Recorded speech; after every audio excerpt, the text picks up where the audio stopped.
to get that win on Saturday to carry on that momentum? Yeah, I mean, that was, in all honesty, that was really an important factor going into this week's game, just because the league will always remain our biggest priority, and we've worked hard to, if you like, steady our season and make some progressions in terms of our league position. But of course, the cup games have been an integral part of that run too. You know, the games against Swansea, where we drew at home, was, you know, it was a tough game, and to win at their place was quite a big moment at that point. You know, with Sam Bell scoring a very memorable goal. So, you know, the cup run's been important in our upturn of fortunes since Christmas, really. So, yeah, look forward to the game. I guess the million-dollar question is then, how do you go about stopping them? How do we go about stopping them? We just need to we need to play at our best. You know, I don't really think we're going to end up playing any differently to how we always play. You know, I would expect us to have long spells without the ball, but that happens in quite a few games that we play anyway. So just the way that we play, and you know, when you play against sides of the quality that Man City have, I mean, they're one of the best sides in the world. So there's no point worrying too much about that. We've just got to be as good as we can be. We've got to be the best version of ourselves that we can be, and we'll need to play very, very well. What's the message to the younger players in particular who haven't experienced this type of game of this magnitude before? Well, again, we'll see how they are today. I mean, we're training this afternoon. We'll be first and foremost looking to see how players have recovered from the weekend. It'll be the same process. It's not going to be anything other than preparation for a game. It's who's available, who needs a little bit more TLC today. But it's about just trying to make sure that we give ourselves as good a chance as playing at our max. That's all we can strive to do, play at our max. And I want our young players to enjoy the opportunity of playing against such a good side. But bottom line is, I want us to be us and play with the same sorts of energy levels that we're capable of. That's the big thing. Just in terms of the team news, is everyone fit for play on Saturday? Obviously, the method. Yeah. I mean, we've got the two lads cup tied. Harry and Anis will be cup tied, which presents a starting slot for somebody else. Everybody else from the weekend, we didn't really pick anything up at the weekend, which is a positive.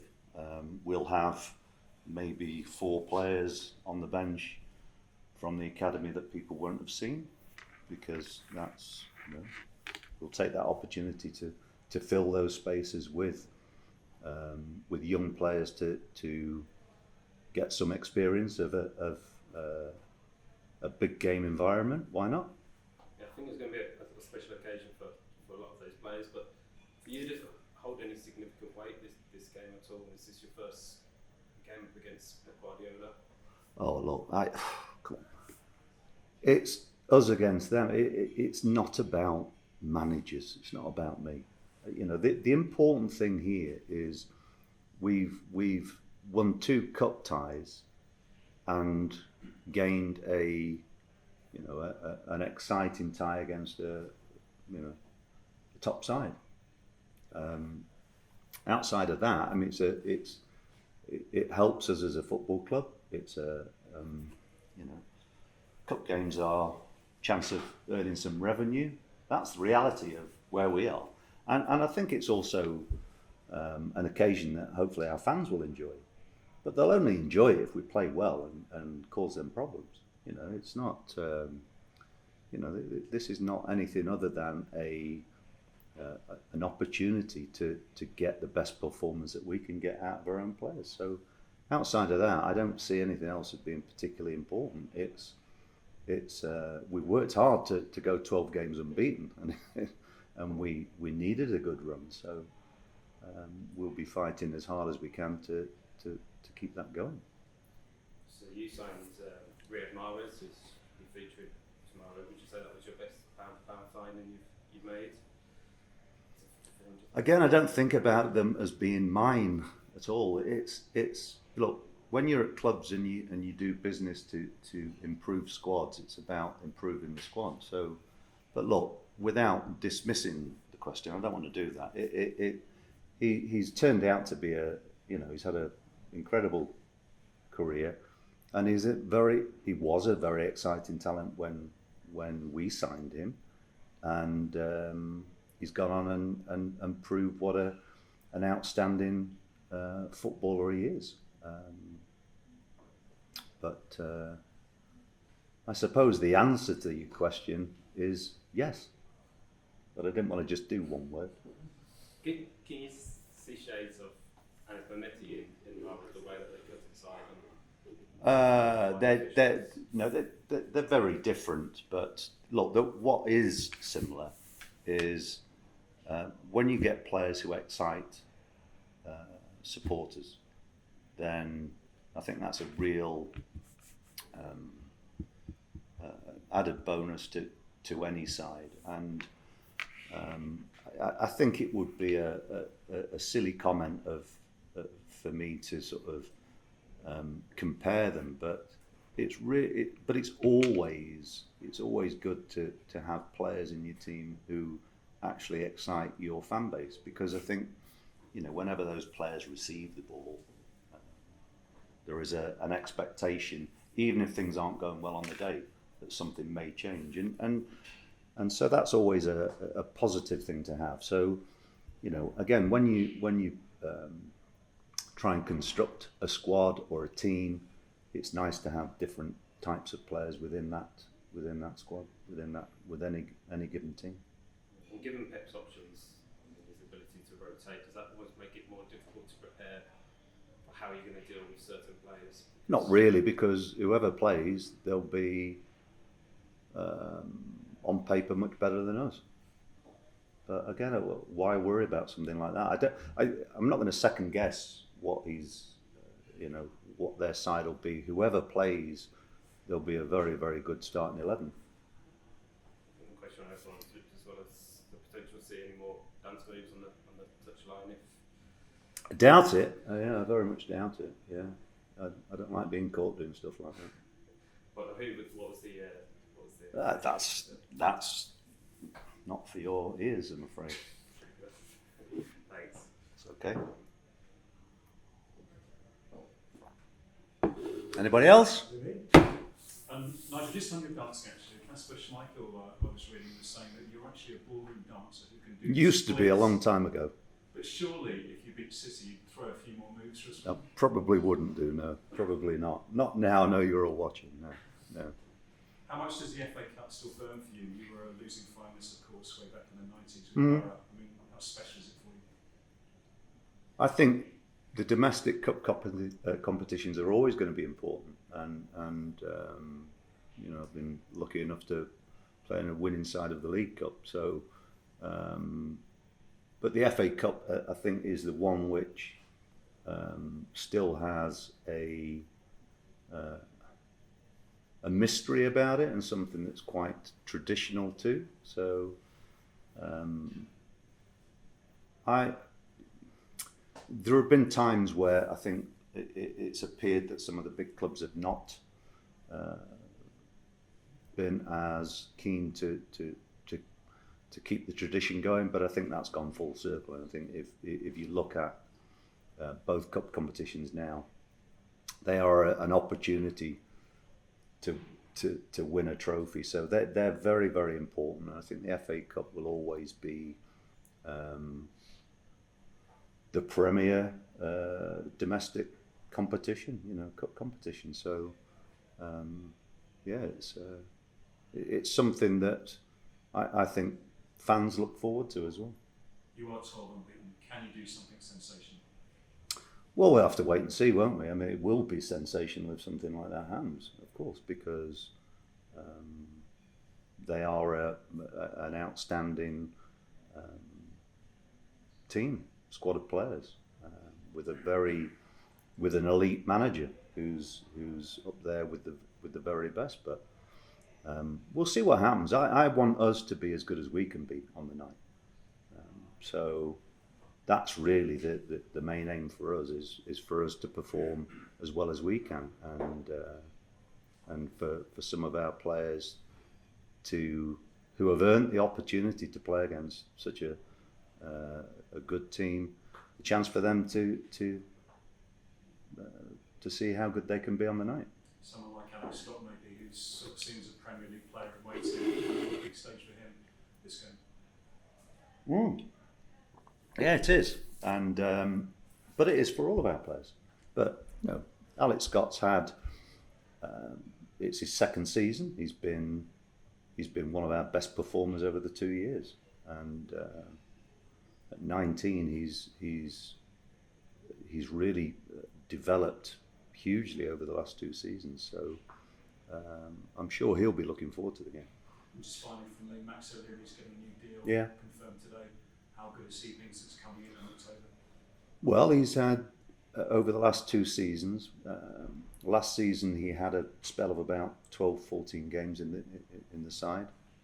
Did pretty well, and he's pushed on again this year. So I'm really pleased with how he's taken the opportunity, and he deserves a new deal. And it also gives him the chance now to really push on and establish himself as a number one. I think that's the big thing. His presence for us has been very, very positive within the side, and yeah, he's had a good season. Okay. I think most things have been covered already, Nigel. Okay. I just wondered, on a stage like tomorrow night, we talk about Alex Scott, people like that. Are there any unsung heroes who really deserve a night like tomorrow night? Look, I just want all of our players to go out there and enjoy it for what it is. The ones who start the game are selected because we think they should be in the team. It's as simple as that. But I mean, I would imagine for people like Naki Wells and people like Matty James, who are more senior players, that it's a stage for them to show what they're about too. But look, we will only have an opportunity to do something special if the whole team plays at its max and they're not at their best. But the big thing for me is that I'm really hopeful that our players just look forward to the challenge and that they go out there and play with the same sort of character and commitment that we've had over the last weeks, because that's the big thing that's changed our fortunes this season. Collectively, we've been very, very good. Nigel, can I ask you about Alex Scott? This is basically going to be the biggest test of his fledgling career. How do you think he'll get on against Man City? Hopefully very well. Technically he's a really good player. But it's very difficult for me to give you an answer which is going to be accurate, because the reality is we don't know. But I think he's capable of playing in the Premier League for sure, and he's certainly a very bright prospect. How do you cope behind the scenes with the sort of all these comparisons, the Guernsey Grealish and all the sort of media attention he's got? No, very well. He's very mature, very measured. He's got a good sense of humour too. So I think those types of qualities are also what set top players apart. So I don't have any doubts that he will go and play at the top. But he's dealt with it okay so far, and if he doesn't, his teammates will bring him into line, don't worry about it. Is there any concern that if he does well on Tuesday night, it's going to raise the prospects of him leaving Ashton Gate later? No, because it's not a very well kept secret anyway, is it? So he's been performing, as I've already said, he's been performing very well now this season and last season. So you know, for a teenager to go out there and be one of the best players over a sustained period of time, even if it's not been reported in the national press, clubs will be very well aware of what he is, and well, we want to keep our best players wherever possible, but of course it's you know, it becomes increasingly difficult when players play at the sort of levels that he's done over a sustained period. So. Just finally, can I ask about Zach Viner? If everyone plays at full strength sides, he'll be up against Owen Howard. How do you think obviously there's going to be a lot on this play? He's going to be have his hands full. How do you think he'll get on against Haaland? Well, I think whoever plays against Haaland in for a night where they've got to be absolutely at the best. You know, he's already proved what a good finisher is, but what a tremendous athlete too. So, but I'm sure Zach will continue to do what he's done all season, and that is be very visible for us. Zach's had a really good season for us so far. So I'm sure he'll just look forward to the challenge. Nigel, Thomas Callas back in the side on Yeah. Saturday. Very solid display.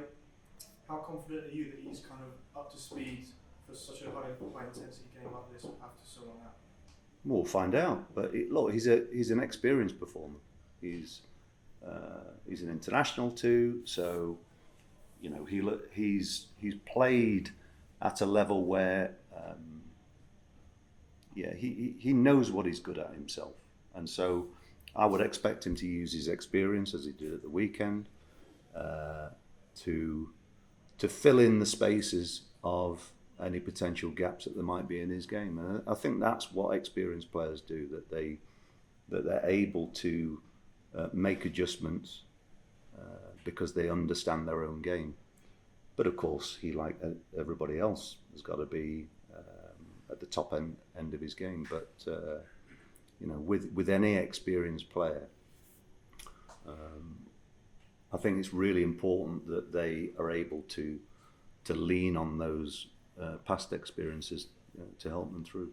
The big thing for us, though, in a game like this, is we can have individuals who play very, very well, but the most important thing is that the collective effort is visible too, because when you play against top sides, that's what you need to do. You know, you've got to try and add a different element by being, as a team, very, very difficult to play against, and that's what we need to do, both in and out of possession. You know, it's not just about us defending against them. We've been a very effective counter-attacking side this season, and we'll need to convert chances that come our way. We probably won't create as many chances as we normally would, and so when chances come our way, we need to be clinical with them. And you mentioned obviously Man City probably have large spells maybe with the ball. I know you said you would approach like any other game, but will you have to slightly tweak your tactical in terms of not pressing as high in danger of being picked off? Or not? Well, you only press high when you've got a chance of winning the ball, so it doesn't matter who you're playing against. You know, that's the whole emphasis of how you press. You press when you think you've got a chance of getting the ball. Now, when you're playing against sides who have greater technical ability, then again the decision making has to be right. But I certainly don't want to stop our players from being themselves. But what is important is that when we do something, we're all doing it. You mentioned after Saturday that Naki would start this evening. Did you have any? Were you kind of planning at all for this lineup before Saturday or not? No, not really. No. And just finally, we often see in these big games when the underdog does win how important the crowd is behind them, how massive it is. Well, our crowd have been very important to us all season, because we've had a bit of a mixed bag, but they've always stayed behind the team, and so we need to give them the type of performance that they believe in again, and I think we've done that relatively consistently. I hope they enjoy it for what it is, and that will be a real, hopefully, a good cup atmosphere that they create, a very positive environment for us. But as always, we have to give them something to get behind. So that's our intention. Okay. Nigel, sorry to stop there as well. A few weeks ago, when this draw was made, do you remember where you were and what your first thoughts were when you found out you were going to be playing Man City? No, not really. I mean, it's as much as anything. I think it's the type of tie which is great for the club as much as anything. I think once you've got a home tie against a club like Man City, it's going to be more or less a full house. So I think during all that, we've had some difficult times, and as everybody knows about the financial side of football at the minute, you couldn't get a better time for clubs who have had difficulties in terms of, and ourselves included, where we've been very careful to come back into line to meet financial fair play regulations. So, all these types of things, a cup tie like this guarantees revenue, which is very, very welcome. So yeah, I just think it's a good tie for people to get excited about. I think what it does do, though, from a realistic perspective, it probably makes the odds a bit longer about progressing to the next round. But so what? Let's enjoy it for what it is. And just in those final few minutes before the match tomorrow, you've mentioned that you've got a young team. Are you going to give them any sort of words of encouragement? What's your message to those? Our preparation and way that we approach the game will be the same as any. I don't see any reason to start being to thinking too differently about that. How you deal with anybody who's selected to play is you've got to judge where they're at, and some players need players need extra encouragement. Some players will just need reassurance. Some players need nothing. It depends on the individual, and so again, don't make the assumption that senior players and young players are massively different in that. There are occasions that what you wouldn't expect is what's needed. So yeah, we as staff will just approach it in the same way, and that will give as much preparation as we can to give the players the best chance of performing. That's all you can ever do. It's not about one of the worst things you can do is over-egg it and give too much information. And just finally, you mentioned the supporters earlier. What's your message to them ahead of tomorrow? Enjoy it. Get behind the team, enjoy it, and let's see what happens, eh?